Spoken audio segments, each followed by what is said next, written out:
Sem perda de tempo, abramos nossas Bíblias na carta de Paulo aos Colossenses, pelo volume de atividades para serem levadas a efeito deste culto. Temos que ser cuidadosos com o horário, até porque eu disse ao pastor Roberto de que seja tudo feito com... E ele já deu a ordem, tem que terminar às 9 horas. Tem que terminar às 9, a ordem já está estabelecida. Carta de Paulo aos Colossenses, capítulo 1. Vamos ler os versículos 21 e 22. Gostaria que todos abrissem suas Bíblias, ou, aproveitando a modernidade, acessasse sua Bíblia. Carta de Paulo aos Colossenses, capítulo 1, versículos 21 e 22. Todos, por favor. Lendo o versículo de número 21, que diz, Santa Igreja...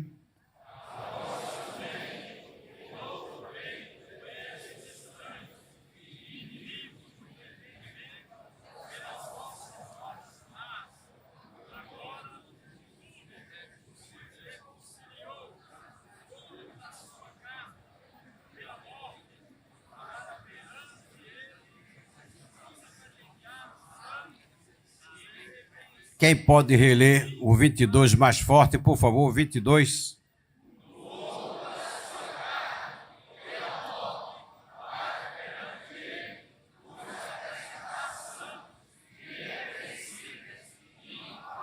Quantos podem dizer amém? Amém?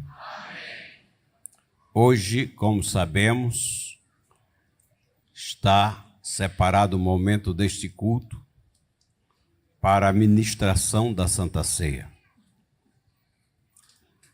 Como sabemos, a Santa Ceia do Senhor não é algo que a Assembleia de Deus estabeleceu, nem nenhuma outra igreja, mas foi o próprio Jesus Cristo, naquele dia que o apóstolo São Paulo chamou, na noite em que ele foi o quê?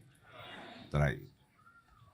Vejam os irmãos que diante do texto que lemos aqui, na carta de Paulo aos Colossenses, o apóstolo São Paulo estabelece dois momentos espirituais para o crente: o antes e o depois. Diga antes e depois.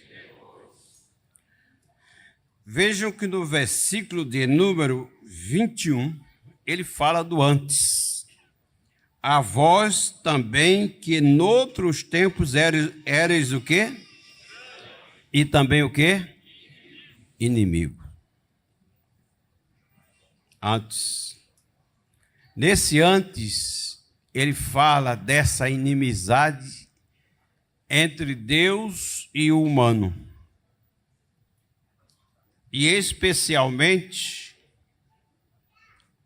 essa inimizade gerada por conta de uma pergunta que certamente Satanás, o acusador de todos os salvos, costuma reverberar, gritar lá na eternidade.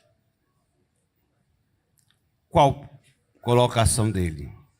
Para suscitar a ira de Deus, chamar a lembrança da memória de Deus a sua ira, ele lança a seguinte questão: quem matou o teu filho na cruz do Calvário? Qualquer um de nós, pai e mãe, dentro das nossas dimensões humanas, não precisa ninguém nem fazer um risco em nossos filhos. Basta dizer que ele é feio, para que eu e você deixemos de gostar dessa pessoa, sim ou não? Imagine Deus ver o seu filho pendurado na cruz do Calvário. Ver seu filho crucificado, ver seu filho derramar o seu sangue, ver o seu filho com as mãos cravadas, os pés cravados também. A pergunta: quem é responsável por tanto sofrimento? Quem é o culpado de tudo isso acontecer? Você abre comigo a Bíblia, por favor, em João capítulo 3, versículo de número 36. É uma palavra rápida sobre a Santa Ceia. Nós precisamos trazer a memória, porque é o único culto da igreja que é dito: fazer isto em... Então, 3:36 do Evangelho de João, que é que o servo de Deus João deixou escrito para nós. João 3:36 diz o que, amado?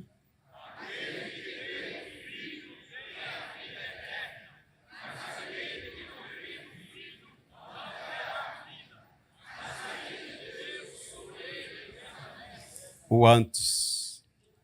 O antes significa aquele momento, aquele instante espiritual no qual todos os humanos que não creem na obra redentora de Cristo na cruz do Calvário, ele é diretamente responsabilizado diante de Deus por todos os sofrimentos de Cristo na cruz do Calvário. Quando um pecador não aceita Cristo, para Deus, o Pai, tudo que seu filho padeceu na cruz, ele é responsável. Sendo responsabilizado pelos sofrimentos de Cristo, o que é que pesa sobre esse pecador que não crê em Cristo, não entrega a sua vida a Cristo e responsabilizado pelos sofrimentos de Cristo? Sobre ele, disse João, pesa o quê? Pesa sobre ele o quê? A ira de quem, amados? A ira de quem? De Deus. Paulo diz aqui aos irmãos de Colossos e a nós hoje, que essa era a situação. E, portanto, ele fala àqueles irmãos no agora, o antes sob a ira, o antes responsabilizado pelo sofrimento de Cristo. Mas o agora, ele diz, olha, versículo de número 22, por favor, amados, releia o versículo 22 de Colossenses 1. O que é que diz aí, igreja do Senhor? Bem forte.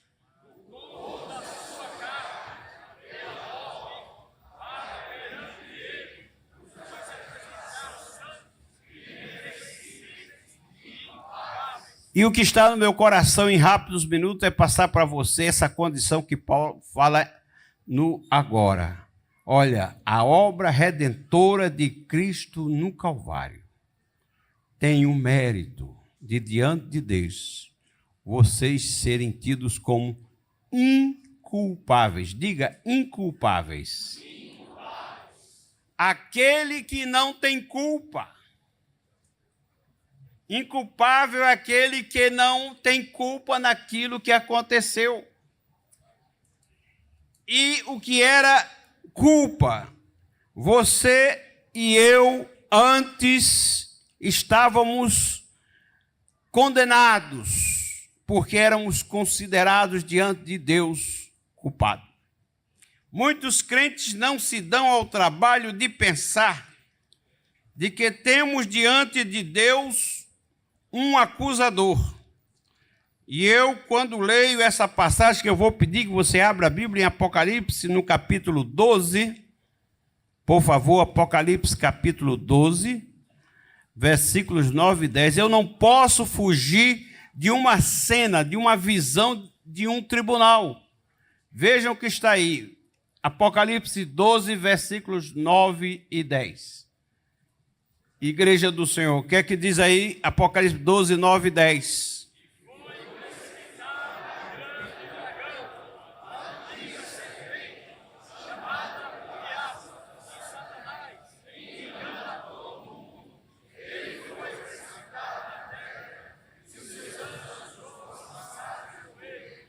Vejam.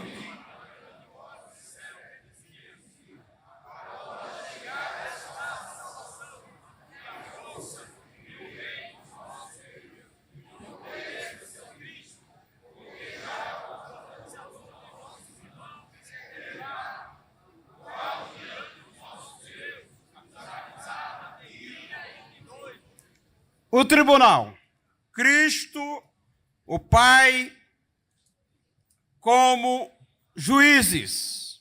E diga-se passagem que somente uma autoridade judicial tem o poder de declarar inocente ou culpado. Estabeleceu-se no céu esse tribunal. E o acusador, Satanás, dizia: Deus, ele é responsável pelo sofrimento do teu filho. A ira do Pai, a ira de Deus. Mas eu louvo a Deus, que junto com esse acusador incansável, Satanás, diante do mesmo tribunal, diante da mesma autoridade julgadora, tem um advogado, tem um defensor, tem um que chega diante do Pai e diz: Pai, eu morri por ele, eu derramei o meu sangue por ele, e além do mais eu trago as marcas dos cravos.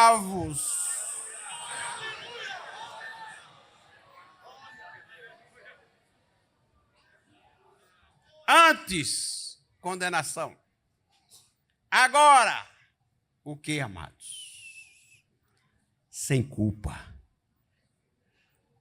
Quando Cristo exerce o seu papel de defensor diante do trono de Deus, o carimbo que vai é inculpável, considerado sem culpa. Ele não teve responsabilidade. Aí você vai dizer agora comigo com muito vigor, com muita alegria. Diga gritando, porque você vai cercar a ceia do Senhor e é exatamente isso que lembra. Diga comigo: nenhuma condenação há para os que estão em Cristo Jesus.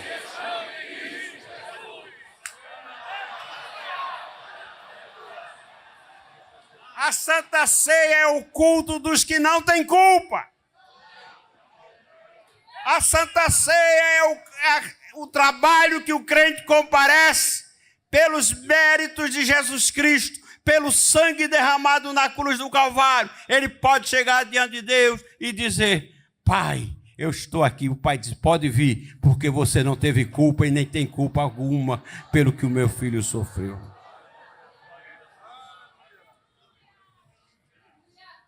Antes, condenação. Antes, ira. Antes, juízo. E agora? E agora? A bênção, nenhuma condenação. Mas não fica aí.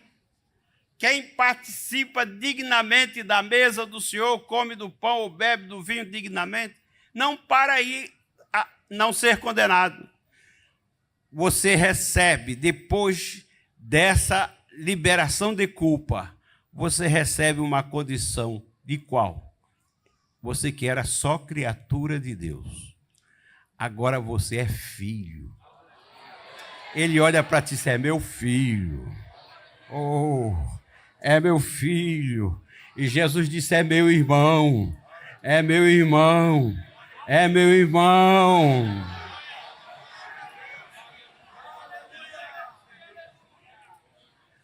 Mas se ficasse aí já era bênção, mas tem mais bênçãos para os que estão sem condenação diante do Pai.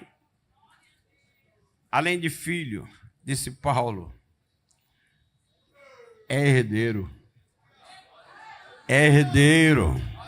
É herdeiro de Deus e co-herdeiro de Deus com Cristo. Glorifique, amado. Glorifique, amado. Na condição de herdeiro de Deus, eu peço que você abra a Bíblia na carta aos Efésios. Como eu disse, é uma palavra rápida. Capítulo 1. Carta de Paulo aos Efésios, capítulo 1.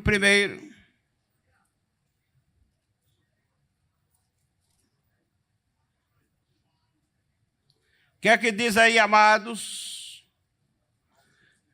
Capítulo 1, versículo 3 da carta aos Efésios, bem forte. Quem não tem condenação diante de Deus vai ler esse versículo bem forte. O que é que diz aí, amados?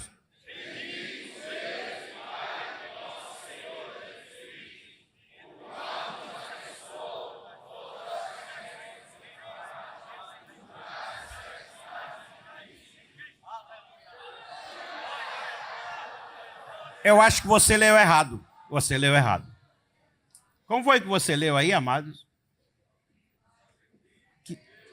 Como é que você leu aí? Releia.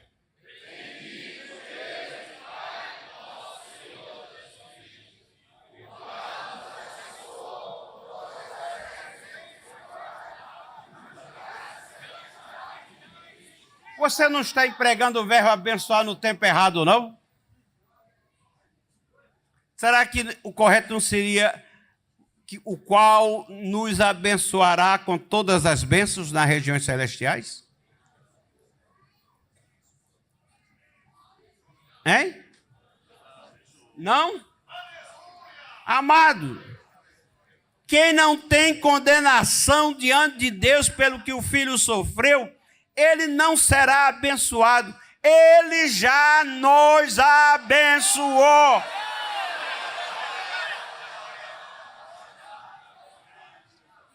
E a bênção maior já nos abençoou, não é com algumas bênçãos, não.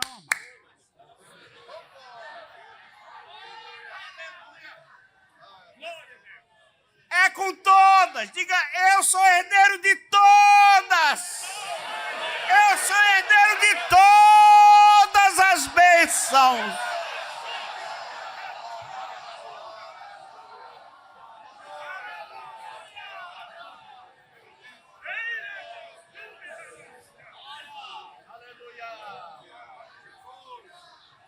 Mas tem outra bênção, que antes os que estavam sujeitos à condenação não tinham. Os que estão livres de condenação têm essa bênção. Qual? Só quem está livre de condenação tem essa. Qual?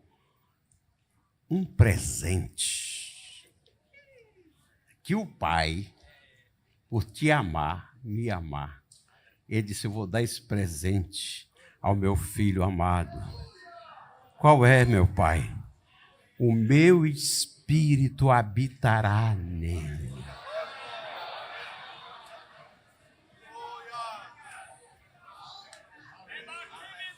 O que era que tinha dentro de ti antes? Quando vivias nas trevas, o que era que possuía o teu interior? Mas pela obra redentora de Cristo, o sangue de Jesus te purificou de todo pecado. E agora o Espírito Santo de Deus habita dentro do teu coração.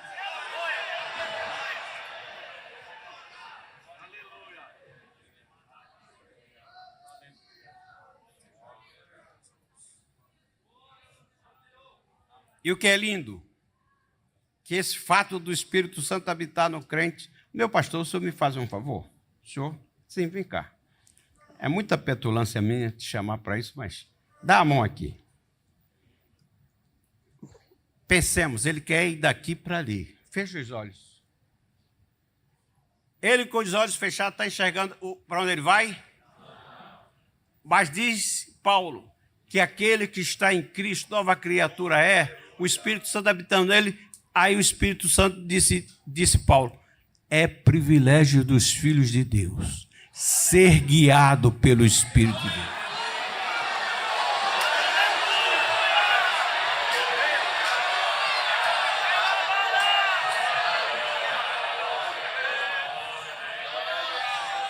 Aleluia! Aleluia!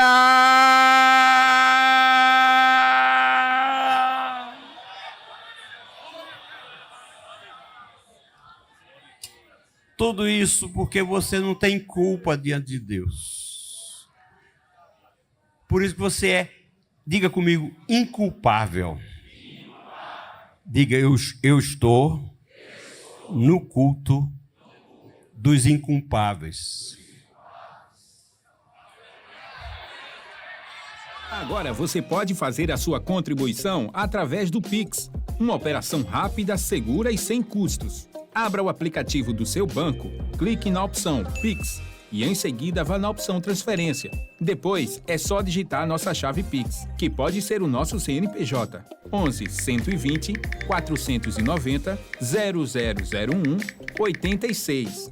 Nosso e-mail contribua@eadalp.org.br ou nosso celular 81 98883-2755. Verifique se a contribuição é para a Igreja Evangélica Assembleia de Deus em Abreu Lima, Pernambuco. Confirme a transferência e depois siga o procedimento do seu banco. Anote nossas chaves Pix para não esquecer. CNPJ 11 120 490 0001 86.